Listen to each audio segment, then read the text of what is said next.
ધોરણ 2 વિષય કલોલ। એમાં આપણે ગયા વિડિયોમાં પાઠ 7 સુધી ભણી ગયા હતા। આજે ભણીશું પાઠ 8। પાઠ 8 નું નામ શું છે તો કે સોય સંચો ને સાબુ। પાઠનું નામ છે સોય સંચો ને સાબુ। તેમાં છે ચાલો ગીતનું ગાઈએ। તો આપણે ગીત ગાવાનું છે, તો ચાલો ગાઈએ। ટ ટ ટ ટ ટપાલી હું, ટ ટ ટ ટ ટપાલી હું, ટપાલ સૌને પહોંચાડું હું, ક ક ક ક કાગળ વેચું, પોસ્ટ કાર્ડ પર બીડિયા વેચું, સારા માઠા સંદેશાથી સુખડા વેચું દુખડા વેચું, મની ઓર્ડર જો આવે કોઈનો, ર ર ર ર રૂપિયા વેચું, ટ ટ ટ ટ ટપાલી હું, ક ક ક ક કાગળ વેચું, ર ર ર ર રૂપિયા વેચું। આ શું હતું તો કે કવિતા જેવું ગીત હતું। તો જો એમાં સમજીએ તો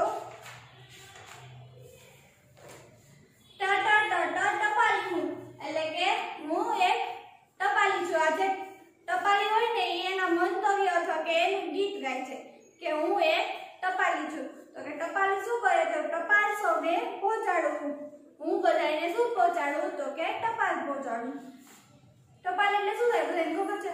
પહેલાના સમયમાં જે આમ દૂર રહેતા હતા કે આમ બહાર રહેતા હોય એના ઘરે અથવા એના કોઈ સગા સંબંધીને સંદેશો આપવો હોય એટલે કે કાઈ પણ આમ ઇન્વિટેશન છે કે કાઈ પણ એને કહેવાનું હોય તો પહેલાના સમયમાં ટપાલ લખતા। ત્યારે મોબાઈલ ફોન કે ઈમેલ કે એવું કાંઈ હતું નહીં એટલે ત્યારે ટપાલ લખતા। એટલે કે પછી ટપાલી એકબીજાને જે સંદેશો હોય એના એડ્રેસ ઉપર દેવા જવાનું હોય, ટપાલી દેવા જાય એ જે સંદેશા દેવા જાય એને શું કહેવાય તો કે ટપાલી। અને ટપાલી એમ કહે છે કે ટપાલ સૌને પહોંચાડો। તો કે ટપાલનું કામ ટપાલીનું શું હોય તો કે ટપાલ ઘરે ઘરે પહોંચાડવાનું। આપણે ટપાલી તો જોયા જ હોય ઘરે, આપણી શેરીમાં આવતા જ હોય। ક ક ક ગ કાગળ વેચું। ટપાલ કેવું હોય તો કે કાગળ જેવું એટલે કે કાગળ વેચું। પછી પોસ્ટ કાર્ડ પર બીડિયા વેચું, સારા માઠા સંદેશાથી સુખડા વેચું દુખડા વેચું। એટલે કે પોસ્ટ કાર્ડ અને પર બીડિયા વેચું। ટપાલી હોય તો પછી બધું વેચે જ, અને સારા માઠા સંદેશાથી સુખડા વેચું દુખડા। ટપાલી હોય આપણે એકબીજાને સંદેશો દેવો હોય તો આપણે સારો સંદેશો દઈએ અને ખરાબ સંદેશો દઈએ। એટલે કે સારો સમાચાર હોય અને ખરાબ પણ સમાચાર હોય। એટલે કે સુખડા વેચું ને દુખડા વેચું। એકબીજાની ઘરે જઈ ટપાલમાં શું લખ્યું હોય એકબીજાને ટપાલ પહોંચાડું। મની ઓર્ડર જો આવે કોઈનો, મની ઓર્ડર આવે તો પણ હું આપી દઉં। પછી ટ ટ ર ર ર ર રૂપિયા વેચું। ટપાલી હું કાગળ વેચું ને રૂપિયા વેચું। ટપાલી હોય બધું જ એકબીજા આપણે જે વસ્તુ મોકલાવી એ સરનામા ઉપર એ બધાની ઘરે દઈ આવે। તો જો પત્ર એટલે કે ટપાલ કેવો હોય એનું આપણને એક ચિત્ર આપેલું છે અને એ આપણે વાંચવાનું છે। તો વાંચો પત્ર। એમાં શું છે આપણે ટપાલ સમજવાનું છે એના માટે આપણને ચિત્ર આપ્યું છે। તો કે એક ટપાલ કેવો હોય એટલે કે આવરું હોય કેવું હોય તો કે આવરું। એમાં જો કેવી રીતે લખવાનું હોય તો અહીંયા આપણે એડ્રેસ લખવાનું હોય અને પિન કોડ નંબર લખવાનો હોય। પછી એમાં આપણે જે લખવાનું હોય એટલે કે આ સારા માઠા સંદેશા એટલે કે આપણે જે એકબીજાને પહોંચાડવું હોય, આપણે બહાર ગામ રહેતા હોય, આપણે મમ્મી અથવા પપ્પાને કે સગા સંબંધીને ટપાલ લખવાનું હોય તો આપણે શેના માટે એને ટપાલ લખતા હોય એ આમાં વિગત લખવાની છે। તો જો બીલી માસી પત્ર લખે છે, શું લખે છે તો કે પ્રિય બીલી માસી મજામાં હશો? અહીં દિલ્હીમાં ખીર ખાવાની હરીફાઈનું આયોજન થયું છે। તમે ખીર ખાવામાં અનેક ઇનામો જીત્યા છે, તેથી તમને એમાં ભાગ લેવા માટે સહર્ષ આમંત્રણ છે। ની આયોજક ખીર ખાઓ હરીફાઈ દિલ્હી। એટલે આ પત્રમાં આપણને શું કહે છે કે આપણે બહાર રહેતા હોય એટલે કે આપણાથી આમાં તો બીલી માસી છે પણ આપણે આપણું ઉદાહરણ લઈએ તો કે આપણે બહાર રહેતા હોય અને જ્યાં આપણે રહેતા હોય ને ખીર ખાવાની હરીફાઈ હોય અને આપણા કોઈ સગા સંબંધી હોય કે જે ખીર ખાવામાં એને નંબર આવ્યો હોય કે ઇનામ આપ્યું હોય તો આપણે એને બીજી વાર સ્પર્ધામાં ભાગ લેવાનું કહેવાનું હોય તો એને સંદેશો લખ્યો છે કે અમારે અહીંયા ખીર ખાવાની હરીફાઈ છે તો તમારે એમાં ભાગ લેવો હોય તો સહર્ષ આમંત્રણ છે। પછી આયોજક અને ખીર ખાઓ હરીફાઈ ના એડ્રેસ લખ્યું છે એમાં કે બીલી બહેન મ્યાઉ, રસોઈ ઘર, તાલુકો ઉંદરનગર અને જિલ્લો ગઢ। અને પિનકોડ કેટલા 6 આંકડાના હોય એટલે 6 અલગ અલગ બોક્સ આપ્યા છે. પછી જો એની બાજુનું પેજ વાર્તા છે.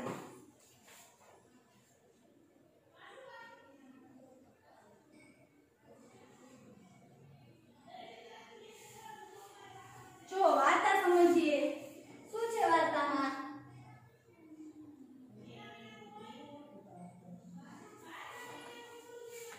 એક હતી બિલ્લી, તેને જવું હતું દિલ્હી.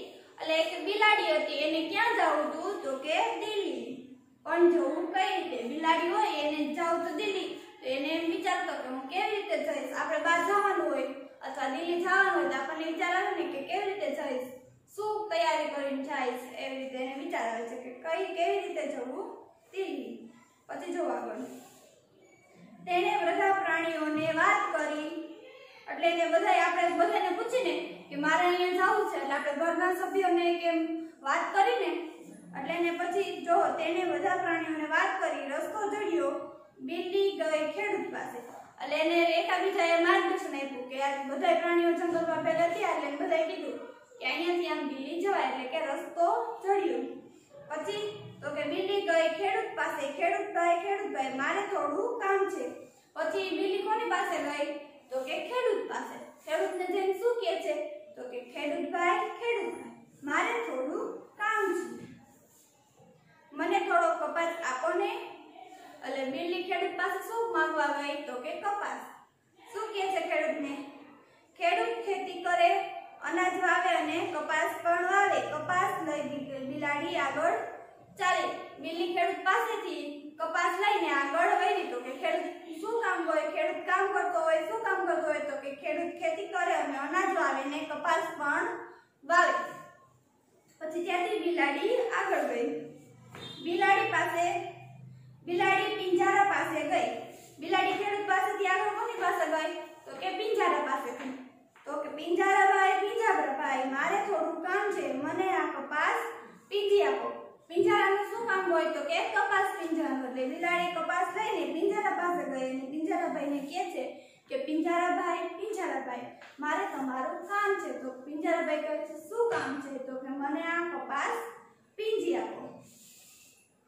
પિંજરાનું કામ શું હોય તો કે જો આમાં લખ્યું છે પિંજારો રૂ પીંજે, ગાદલા તથા રજાઈ બનાવે. પિંજરાએ કપાસ પીંજે આપ્યું. પિંજારો શું કરતો હતો તો કે ગાદલા અને રજાઈ બનાવે અને રૂ પીંજે. પછી બિલાડીને પિંજરાએ કપાસ પીંજી આપ્યું. પછી બિલ્લી આગળ ચાલી. એટલે કે કપાસ પીંજાવીને બિલાડી આગળ વધી. પછી કોની પાસે ગઈ તો જો ગઈ વણકર પાસે. વણકરભાઈ મારે થોડું કામ છે, મને આ રૂમાંથી કાપડ વણી આપો.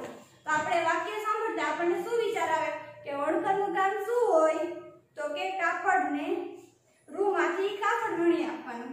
એટલે બિલાડી રૂ લઈને પિંજારા પાસે ગઈ અને પિંજારા પાસેથી કોની પાસે ગઈ વણકર પાસે. તો વણકરને જઈને શું કહે છે કે વણકરભાઈ મને આ રૂમાંથી કાપડ વણી આપો. બિલ્લીને વણકરે કાપડ વણી આપ્યું. પછી વણકરે શું કહ્યું? બિલ્લીને કાપડ વણી દીધું. બિલ્લી આગળ ચાલી. પછી દરજી પાસે ગઈ. દરજીભાઈ મારે થોડું કામ છે, મને આ કાપડમાંથી કપડાં સીવી આપો ને. પછી રૂમાંથી કાપડ બનાવીને બિલ્લી કોની પાસે ગઈ તો કે દરજી પાસેથી કાપડ લઈ અને બિલ્લી દરજી પાસે ગઈ અને દરજીને કહે છે કે દરજીભાઈ મારે તમારું કામ છે. તો દરજીભાઈ કહે છે દરજીને જઈને શું કહે છે કે મને આ કાપડમાંથી કપડાં સીવી આપો ને. દરજીનું કામ શું હોય તો કે કપડાં સીવવાનું. એટલે બિલાડી દરજી પાસે જાય છે અને કહે છે મને આ કાપડમાંથી કપડાં સીવી આપો. પછી દરજી કાપડમાંથી બિલ્લીને દરજી કપડાં સીવી દે છે. એટલે કે શું કે દરજી કપડાં સીવે ને બિલ્લીનું માપ લઈ કપડાં સીવી આપીએ. દરજીએ પછી બિલાડીનું માપ લીધું અને માપ પ્રમાણે કપડાં સીવી દીધા. પછી બિલ્લીભાઈ તો આગળ ચાલ્યા. પછી બિલાડી આગળ જઈને ક્યાં જાય છે તો જો બિલાડી તો કપડાં સીવડાવીને આગળ ચાલ્યા. આગળ પહોંચ્યા ત્યાં ધોબીને ત્યાં. એટલે બિલાડી પછી ક્યાં ગઈ તો કે ધોબી પાસે. ધોબીભાઈ મારે થોડું કામ છે, મને આ 2 કપડાં ધોઈ ઇસ્ત્રી કરી આપો ને. પછી આપણે કપડાં ધોવડાવવા હોય અથવા કપડાને ઇસ્ત્રી કરાવીએ તો આપણે કોની પાસે જાય તો કે ધોબી પાસે. એટલે બિલાડી પણ કપડા સીવડાવી ધોબી પાસે ગઈ કે ધોબીભાઈ મને આ 2 કપડા ધોઈને ઇસ્ત્રી કરી આપો ને.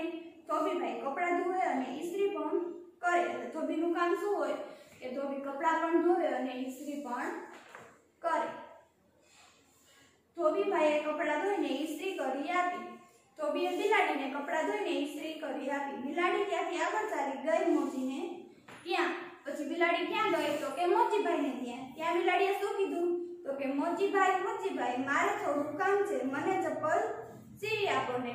પછી બિલાડી મોચીને જઈને એમ કહે છે કે મોચીભાઈ મારે તમારું કામ છે. તો કે શું કામ છે? ચપ્પલ સીવવાનું. તો કે મને ચપ્પલ સીવી આપો ને.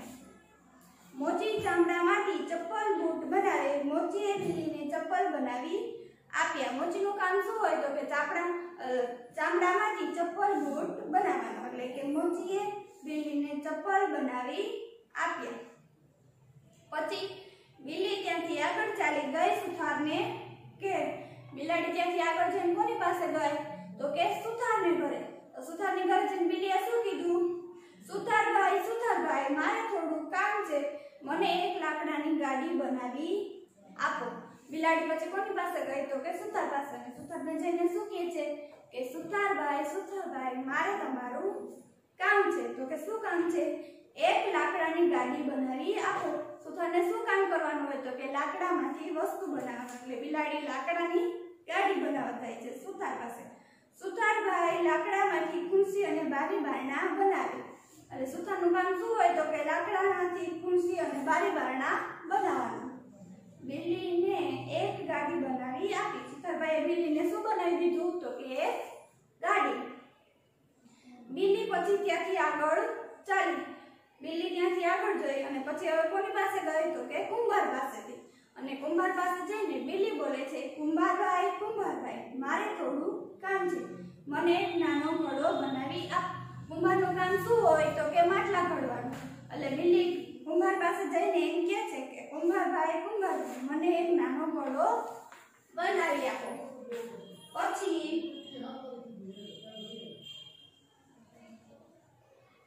જો આ બિલ્લીનું ચિત્ર છે. પછી પાછળ બધું લઈ બિલ્લી તો ઘરે આવી. બિલ્લી એનું બધું લઈને ઘરે આવી. પછી સવાર થયું, નાઈ ધોઈને નવા કપડાં પહેરી તૈયાર થઈ. સવાર થયું એટલે બિલાડી નાઈ ધોઈને નવું દરજી પાસે ફ્રોક સીવડાવ્યું હતું અથવા કે કપડાં સીવડાવ્યા હતા એ પહેરીને તૈયાર થઈ. લાકડાની ગાડી જોડી. સુથાર પાસેથી લાકડાની ગાડી બનાવડાવી હતી. એ લાકડાની ગાડી જોડી. ડેટકાને ગાડીમાં જોડ્યો ને બિલ્લી માસીની સવારી તો ઉપડી દિલ્હી તરફ. એટલે કે લાકડાની ગાડીમાં એટલે કે કોને જોડ્યો તો કે ડેટકાને. એટલે ડેટકો એટલે મીન્સ કે ડ્રાઈવર. ડેટકાનું કામ ડ્રાઈવર તરીકેનું રાખ્યું. પછી જો એવા ચિત્રમાં દેખાય છે ડેટકો શું કરે છે તો કે ગાડી ચલાવે છે લાકડાની. એમાં બિલ્લી માસી બેઠા છે. એનો જો ઘોડો લઈને બેઠા છે ને. ડેટકાને ગાડીમાં જોડ્યું ને બિલ્લી માસીની સવારી ઉપડી દિલ્હી તરફ. પછી ડેટકો ને બિલ્લી ક્યાં જાય છે તો કે દિલ્હી તરફ. બિલાડીને ક્યાં જવું હતું તો કે દિલ્હી. કેવી રીતે જાય છે? મ્યાઉ મ્યાઉ ડ્રાઉ ડ્રાઉ. મ્યાઉ મ્યાઉ ને ડ્રાઉ ડ્રાઉ. બિલ્લીનો અવાજ હોય મ્યાઉ મ્યાઉ ને ડેટકાનો અવાજ હોય ડ્રાઉ ડ્રાઉ. એટલે કે બે વાતો કરતા કરતા જાય છે દિલ્હી. આવી રીતે બિલાડી દિલ્હી પહોંચે છે. જો આ વાર્તામાં બિલાડી કેવી રીતે કોની મદદથી દિલ્હી સુધી પહોંચે છે એ આપણને કીધું છે. જો એમાં શું છે આપણે વાર્તા ટૂંકમાં સમજવાની થાય તો કેવી રીતે સમજીએ? જો એક બિલાડી હતી, એને જવું હતું દિલ્હી. તો એ દિલ્હી જવા માટે બધાને પૂછે છે. એટલે એમ કરીને રસ્તો જાણી લીધો. પછી કોની પાસે જાય છે તો કે ખેડૂત પાસે. શું કરવા તો કે રૂ લેવા. પછી કોની પાસે જાય છે? પિંજારા પાસે, રૂ પીંજાવા. પછી વણકર પાસે. શું કરવા તો કે કાપડ વણવા. પછી વણકર પાસેથી કોની પાસે જાય છે? દરજી પાસે. દરજી પાસે શું કરવા તો કે કાપડમાંથી કપડાં સીવડાવવા. પછી કપડાં સીવડાવીને બિલ્લી કોની પાસે જાય છે તો કે ધોબી પાસે. ધોબીનું કામ શું હોય તો કે કપડાં ધોવાનું અને ઇસ્ત્રી કરવાનું. તો પછી ધોબી પાસેથી બિલ્લી મોચી પાસે જાય છે. મોચી પાસે શું કરવા તો કે બૂટ ચપ્પલ સીવડાવવા. એટલે કે ધોબીનું કામ શું હોય બૂટ ચપ્પલ સીવડાવે સીવવાનું. પછી કોની પાસે જાય છે તો કે સુથાર પાસેથી. સુથાર પાસે શું કરાવે છે? લાકડાની ગાડી બનાવે છે. પછી કુંભાર પાસે તો કે કુંભાર પાસે શું કરે છે? માટલાનો ઘડો માટીનો ઘડો લેવા. કુંભાર પાસે બિલ્લી શું લે છે તો કે માટીનો ઘડો. પછી જો આવી રીતે બિલ્લી ક્યાં જાય છે તો કે દિલ્હી. પછી જે વાતચીત જો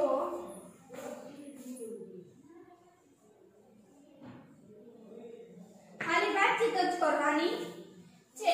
તો જો શું લખ્યું છે વાતચીતમાં? બિલ્લી માસી કોની પાસે જાય છે તો કે બિલ્લીને દિલ્હી જવું હોય તો એ કોની પાસે ગઈ તો કે ખેડૂત પાસે, પિંજારા પાસે, વણકર પાસે, ધોબી પાસે, દરજી પાસે, કુંભાર પાસે અને સુથાર પાસે. એટલા પાસે ગઈ હતી બિલ્લી. પછી બીજો પ્રશ્ન, બિલ્લી કુંભાર પાસે શા માટે જાય છે? બિલ્લીને કુંભારનું કામ કેવી રીતે પડ્યું અથવા તો કે કુંભારનું કામ શું હોય તો કે માટીનો ઘડો બનાવવાનું. પછી ત્રીજો પ્રશ્ન, બિલ્લીની ગાડીના પૈડામાં પંક્ચર થયું તો તે ક્યાં જશે? આપણે બહાર જતા હોય ને આપણી ગાડીમાં પંક્ચર થયું હોય તો આપણે ક્યાં જાય? ગેરેજવાળાની અથવા પંક્ચરવાળાની દુકાને. એટલે કે બિલ્લીની ગાડીમાં પંક્ચર થયું હોય તો બિલ્લી ક્યાં જાય તો કે ગેરેજમાં. એના પછી બિલ્લી માસીને ચવાણું ખાવું છે તો તે ખરીદવા કોની પાસે જાય? આપણે ચવાણું ખાવું હોય તો આપણે ક્યાં લેવું જાય ચવાણું તો કે ફરસાણની દુકાન એટલે કે ફરસાણ માર્કેટમાં. પછી બિલ્લીને ટપાલનો જવાબ લખવો છે તો તેને પેન ખરીદવા કઈ દુકાને જશે? આપણે કોઈને ટપાલ લખવો હોય તો ટપાલ તો પેનથી જ લખાય. તો આપણે પેન ખરીદવા કોની દુકાને જાય તો કે સ્ટેશનરીમાં. આવી રીતે આ 5 આપણે વાતચીત કરવાની છે. આપણા મનમાં જે પ્રશ્ન ઉદ્ભવે એનો જવાબ આપણે જાતે આપવાનો હતો.